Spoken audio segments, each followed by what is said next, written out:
Okay, okay, so let me show you my absolute favorite, number one, top of the line way to study. And this is honestly a hack for me, and it might work for you or it might not, but check it out.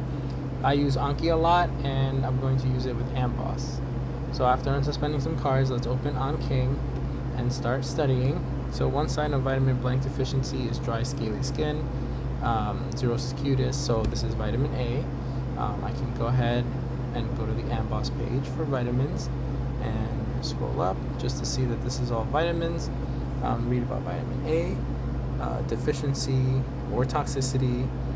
There's mnemonics and things you should remember. Anything that's relevant is here. Biotin. It has to do with egg whites. That's important to know. The Avidin. You can go into the QBank session. There's 7 questions. There could be more, but I'm on the my goal is the family medicine shelf, so I don't think I'll see too many questions right now for this. Or actually I should. But for step 1 there will be more questions. I'm currently on step 2 stuff. So you can click learned. You can click on high yield and highlight all the important stuff. Okay, so xerosis cutis.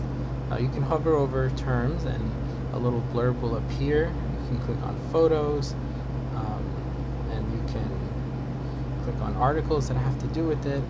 For example, Sjogren's. Let's look at Sjogren's. Every time I come across a new disease, I always do these things on AMBOSS. I always go to the clinical features first, just to get an image of what's going on, what is it, what does it look like, what the patient looks like. Then I go to, it's not here, pathophysiology. Sometimes they don't have it, but let's do another one so I can show you. Okay, Stanford type A involves the ascending aorta, so aortic dissection. Let's go to this page. Perfect. So I go to the clinical features. I read and learn that it has to do with the tearing, ripping pain, anterior chest and back. It has to do with hypertension, syncope, and all that good stuff, bad stuff. Then I always read the pathophysiology. This is like step 1 stuff. Etiology, step 1, epidemiology is really important too to help you with the questions. The summary is nice. Sometimes there's a video from Osmosis, I think. They're kind of good. But clinical features is where it's at. Diagnostics, differentials, those are so important for step 2 clinical stuff. But as a step 1 student, you should know all those things too. Here, in this next one, we can go to the inborn errors of metabolism page, and we can literally see all of them. And yeah, these are all the low yield stuff on step 1, but you kind of have to know all captainuria and how it presents. This is the urine turns black one.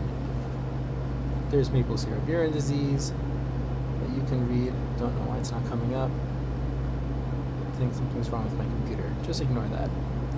Okay, so lactic acidosis and CNS disease. Okay, so we have a question about physiology. Okay, vitamin E.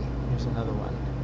So acanthocytosis, spur cells. These things are confusing, and it's good to review them on AMBOSS.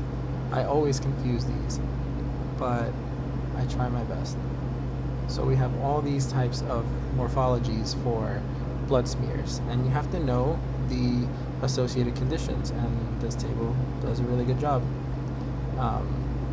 Okay, so right, and QBank session, you can do the QBank, and perfect.